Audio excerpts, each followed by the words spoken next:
मुझे नहीं मालूम मेरे कौशल विकास मंत्री इतने कुशल है।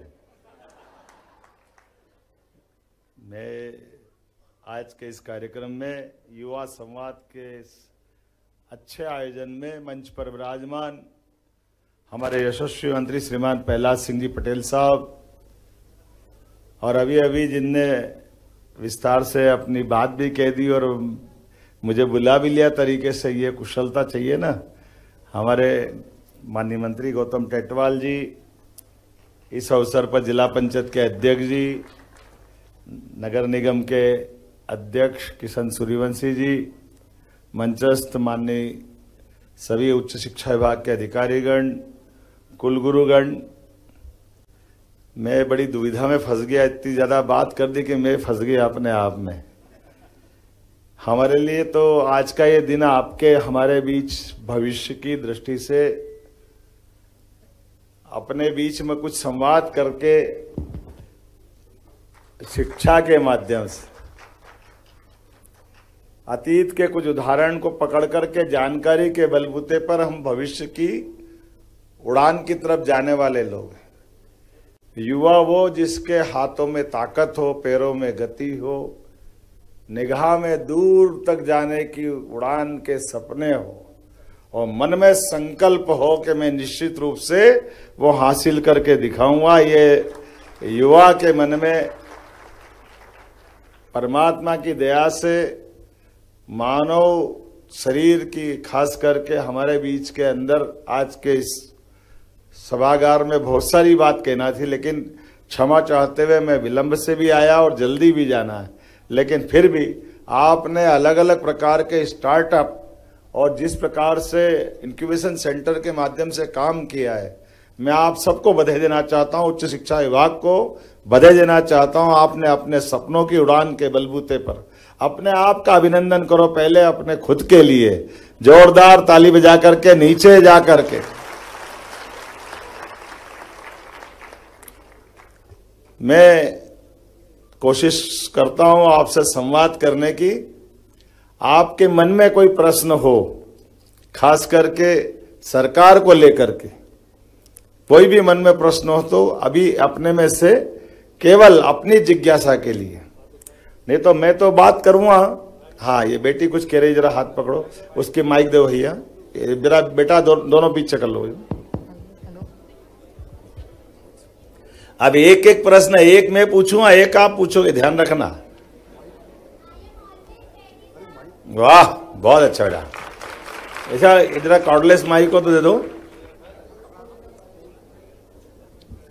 जी, बता दो बेटा।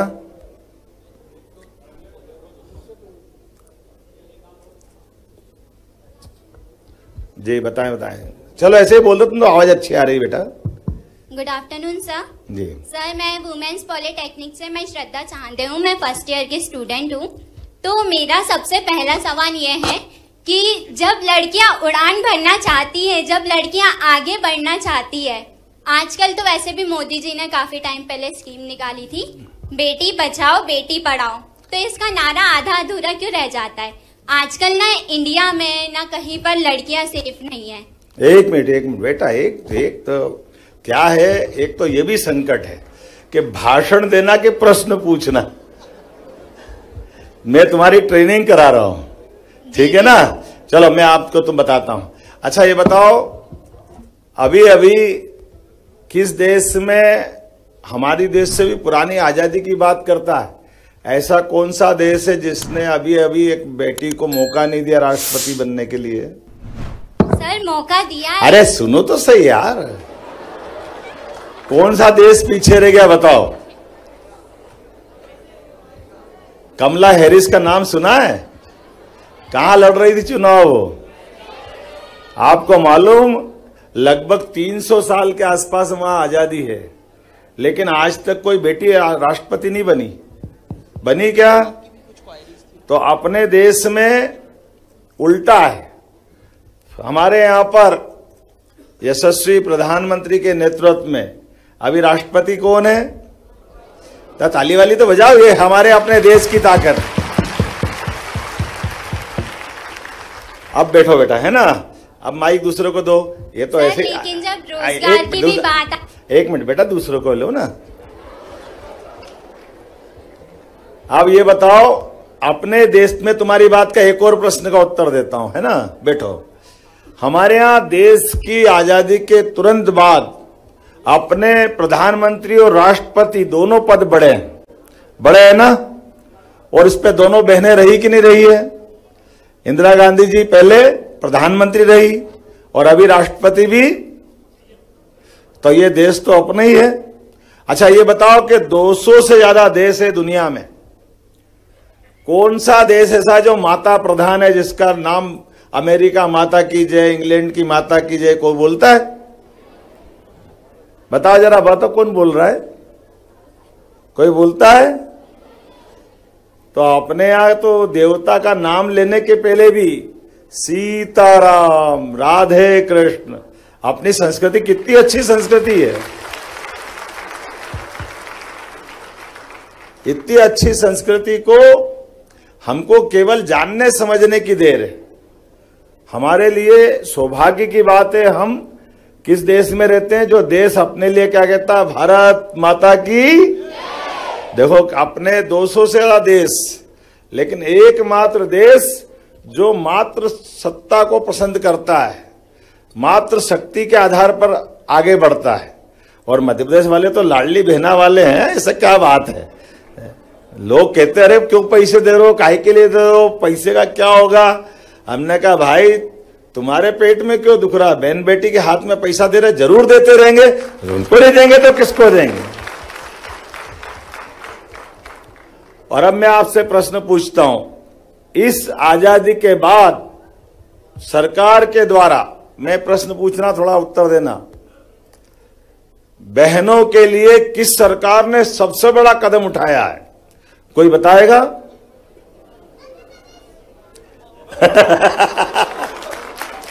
बैठो बैठो बैठो।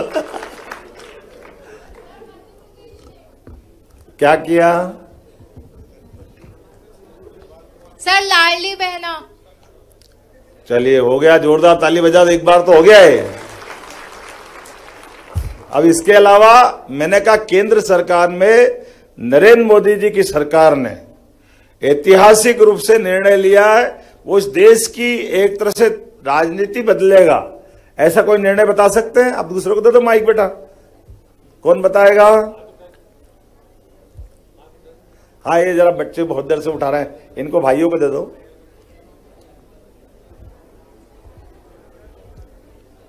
सर वुमेन रिजर्वेशन है, सर रिजर्वेशन फॉर वुमेन्स।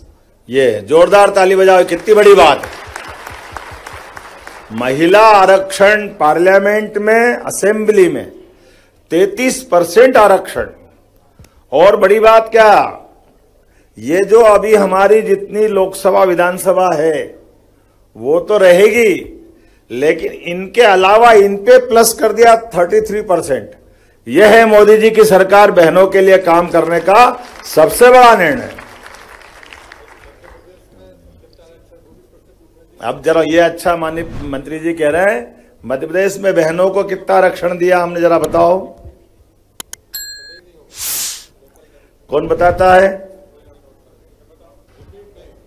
अब दूसरा पे बताओ, जिनने नहीं बताया वो बताओ।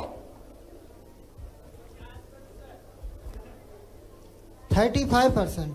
जोरदार अभिनंदन करो इनका। क्या नाम आपका?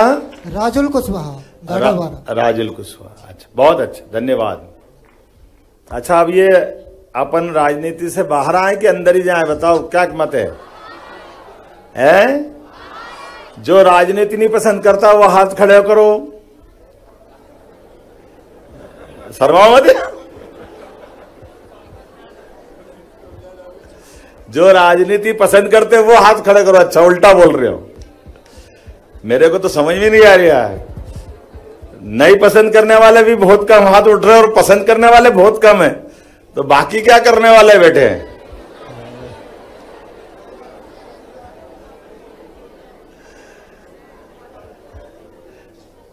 ये बड़ा कठिन मामला हो जाएगा, इसलिए मेरे को लगता है अपने बीच में। अच्छा ये बताओ, जितने लोग यहां बैठे हैं, हमारे द्वारा इस देश में बहुत अच्छा करने का मौका चाहिए, है ना? तो मौका चाहिए तो किस किस प्रकार से मौका मिलता है आपके हाथ में पावर आने का? कौन बताएगा? अरे बहुत अच्छा, अब जो इन्होंने उठाया उनको उठाने दो। हाँ, इनको दो माइक।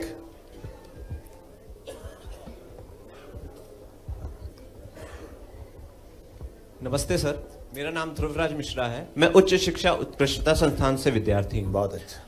जैसा कि आपने कहा कि देश में आगे बढ़ने के लिए क्या करा जा सकता है, तो मैं मानता हूँ कि सबसे पहले इकोनॉमिक डेवलपमेंट, दूसरी चीज कि सबको मौका मिले, इसके लिए एक बेहतर नेतृत्व होना अति आवश्यक है।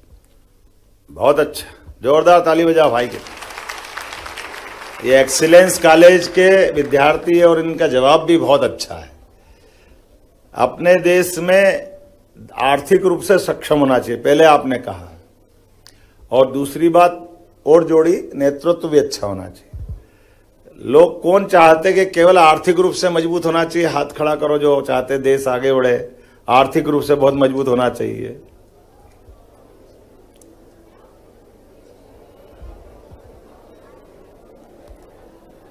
चलिए, बहुत अच्छा। और देश का नेतृत्व मजबूत होना चाहिए, इसके लिए हाथ खड़ा करो। बहुत अच्छा। अब बहुत सारे लोगों ने हाथ नहीं खड़े करे, इनको किधर माने हम? या तो परीक्षा में पास होते या फेल। अब ये कोई इनसी परीक्षा हो रही कि बीच में कोई ऐसे ही छोड़ना पड़ेंगे? लोकतंत्र के लिए चलो मैं ही बोल देता हूं। देखो, इस देश में धन की कमी कभी नहीं रही। देश में धन कमाने वालों की भी कमी नहीं रही। परमात्मा ने देश को दिया भी सब है, लेकिन नेतृत्व की कमजोरी के कारण इस देश ने लगभग 800 से 1000 साल की गुलामी सही है। लोग हमारा धन लूट लूट के ले गए। तो अपने उस अतीत के सबक को धारण करके भविष्य में देश दोबारा कभी गुलाम न बने, इसका संकल्प करना चाहिए कि नहीं करना चाहिए? कौन कौन तैयार है? अपने हाथ खड़े कर बताओ। तो आप सबको, अब आपको कॉमन बोल देता हूं, हमारा देश मजबूत कब होगा? जब हम अपने लोकतंत्र में विश्वास करेंगे, अपने वोट का सदुपयोग करेंगे। ये वोट के उपयोग के लिए चंद्रशेखर आजाद, भगत सिंह, मंगल पांडे, शिवाजी, महाराणा प्रताप, पृथ्वीराज सिंह चौहान से लेकर के लंबी शहीदों की मालिका है। इनने सबने सपना देखा कि देश आजाद होना चाहिए, देश की ताकत देश के पास में होना चाहिए। लेकिन मैं अब आपसे निवेदन करता हूं, अभी आप में से कई लोगों ने हाथ खड़े नहीं करे, अब मैं उनके तरफ थोड़ा सा इशारा करता हूं। आने वाले समय में आप सब, जब आपको मताधिकार का मौका मिले, कोई मत छोड़ना और बराबर हिसाब करना कि हम अपने मेहनत का, अपने परिवार के लोगों का, अपने गांव की ताकत का इस देश के साथ सदुपयोग करना चाहते तो लोकतंत्र में जरूर हिस्सा लोगों। बोलो लेंगे कि नहीं लेंगे? तो आप में से हर एक कोई अच्छे काम के लिए आगे बढ़ना। अब ये थोड़ा सा मैं टर्न कर दूं? हाँ, अच्छा अच्छा। ये अपने उच्च शिक्षा विभाग में हम सब अपनी अपनी डिग्री करने आए हैं, और डिग्री करने के बाद नौकरी कौन कौन करने वाले नहीं? हाथ खड़े करो। जिनने तय कर लिया कि नौकरी नहीं करेंगे, एक को माइक दो भाई। ये जो इधर से, हाँ दो जरा माइक वाले, जरा आपकी इनसे दोस्ती ज्यादा है क्या? हमारे उधर वाले हाथ खड़ा कर देख ही नहीं रहो। चलो कोई बात नहीं। अब कौशल तुमने तो बता दिया। जी जी, प्रणाम सर। लेकिन मैं बताना चाहूंगा कि मैं किसानी करना चाहता हूँ। बहुत अच्छा, जोरदार ताली बजाओ। अब आप किसानी क्यों करना चाहते, थोड़ा सा बता दो। किसानी इसलिए करना चाहता हूं क्योंकि जो पहले तो किसान अन्नदाता होता है और भारत की जीडीपी है उसमें सबसे अधिक योगदान कृषि का होता है, लेकिन उतना उत्पादन हो नहीं पाता है, इसलिए उसको सपोर्ट के लिए मैं किसानी करना। बहुत अच्छा, थोड़ा उत्पादन का आंकड़ा बताओगे क्या, कौन सा नहीं हो पाता है, ऐसा कुछ मालूम है? सर उतना तो याद नहीं है मुझे। चलो मैं बता देता हूं, लेकिन तुमने हिम्मत की, जोरदार ताली बजाओ इनके लिए। देखो ये हमारे लिए एक तरह से आदर्श है। अब मैं आप सबसे केवल इतने ही बात याद दिलाऊंगा, हमारे अपने देश के अंदर खेती किस किस की, जरा हाथ खड़े करो। और सोयाबीन कौन कौन उगाता है? सोयाबीन जिनकी खेती में होती है, बड़े पैमाने पर होती है, कोई बात नहीं, सब हाथ नीचे रख लो।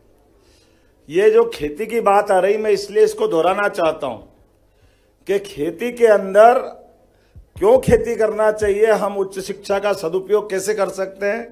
हमारे सामने उदाहरण है ब्राजील, इजराइल, ये कुछ, जैसे इजराइल की बात करता हूं, इजराइल और भारत दोनों सोयाबीन के अपने उत्पादन का आंकड़ा अंतर बताता हूं।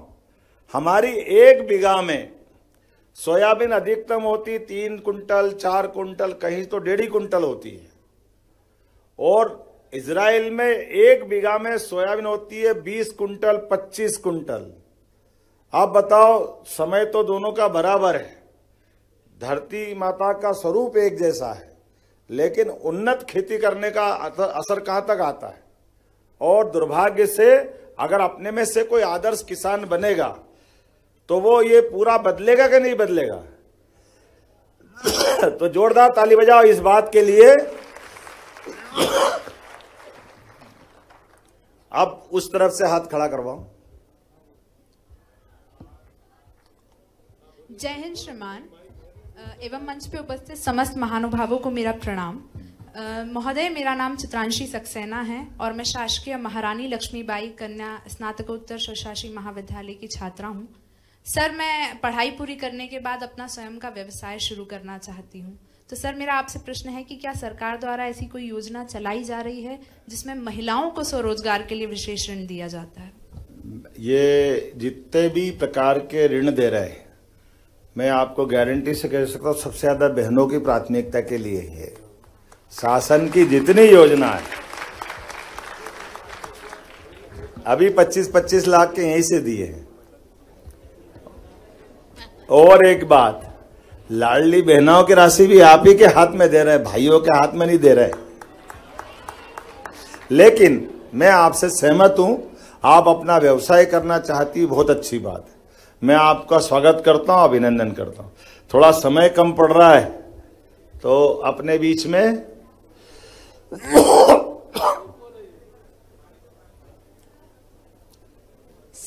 हेलो सर, मेरा एक क्वेश्चन।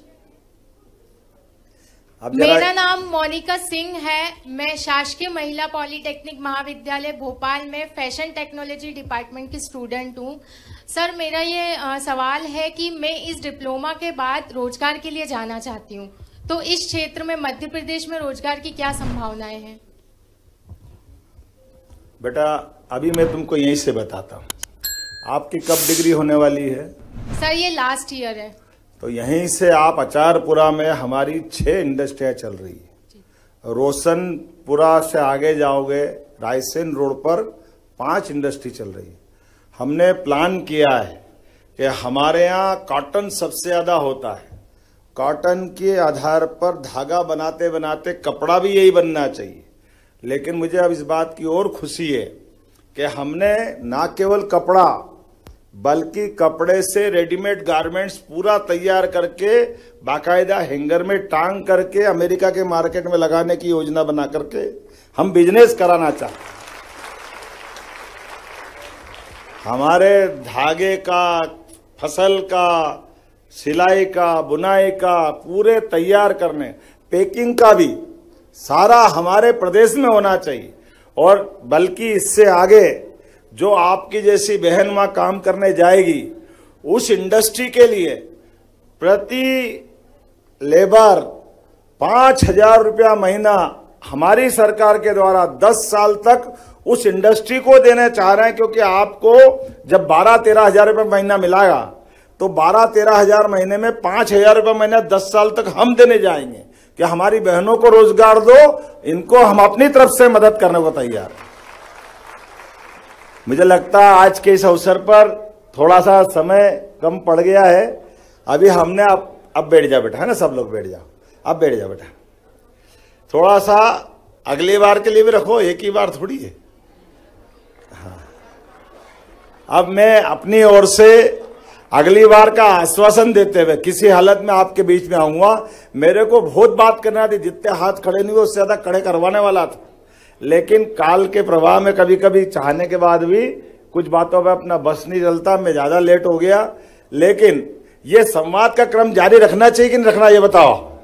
ये करना चाहिए, जिसको जिनको पसंद है ताली वाली बजा के बताओ। हमने ये, भैया बैठो बेटा, हमने ये प्लान बनाया कि सरकार का 1 साल हो रहा है, सरकार अपने विकास के काम कर रही है अपनी जगह, लेकिन अपने इस देश के जो असली मालिक है, इस प्रदेश के असली मालिक है, वो युवा शक्ति। दुनिया का सबसे युवा देश अगर कोई है तो भारत है, हमें इस बात का गर्व है। इसलिए युवा शक्ति के साथ युवा संवाद करना चाहिए, और युवा संवाद करने के लिए कॉलेज, स्कूल, अपने सभी प्रकार के, खास करके हमारे इस तरह के एक कैंपस में आकर के बात करें, इसीलिए सिलसिला चालू किया है। मेरी अपनी ओर से अपनी भोज यूनिवर्सिटी के वाइस चांसलर, उच्च शिक्षा विभाग और आप सबको बधाई देता हूं। अभी एक और कार्यक्रम में जाने वाला हूं, उस कार्यक्रम के पहले 2 जानकारी केवल आपको देता हूं। आप सब याद रखना, अपने देश के प्रधानमंत्री लगातार कितने प्रकार की चिंता कर रहे हैं। हमारे देश के दुश्मनों को ठीक करने के लिए देश में कुल 3 देश ऐसे हैं, एक इजराइल, दूसरा अमेरिका और तीसरा माननीय मोदी जी के नेतृत्व में भारत बना है। हमें इस बात का गर्व है। जो अपने देश के दुश्मनों से लड़ने के लिए, बस बेटा हो गया है ना, अपने देश से लड़ने के लिए पाकिस्तान के अंदर घुसकर भी मार करके अपनी क्षमता दिखाता है। लेकिन आने वाले समय में अब अपने को अपने अंदर के भी सारे अवसर निकालना पड़ेंगे। इसलिए भविष्य के लिए मध्य प्रदेश में खेती, किसानी, रोजगार, सभी सेक्टर में हम बराबर काम कर रहे हैं, और आप और हमारे सबके संयोग से सरकार की नीतियों के बलबूते पर देश में मध्य प्रदेश को नंबर 1 का राज्य बनाना है। बोलो सब तैयार है कि नहीं है? तो ताली वाली बजा के अपनी बात का समर्थन करो। आने वाले समय में ये संवाद का क्रम भी लगातार जारी रखेंगे, और नई शिक्षा नीति के बलबूते पर निश्चित रूप से आपकी डिग्री सार्थक होगी। बहुत बहुत धन्यवाद। भारत माता की जय। लेटेस्ट खबरों के लिए लाइक, फॉलो और YouTube पर सब्सक्राइब करें, बेल आइकन दबाएं, साथ ही विजिट करें swedeshlive.com पर।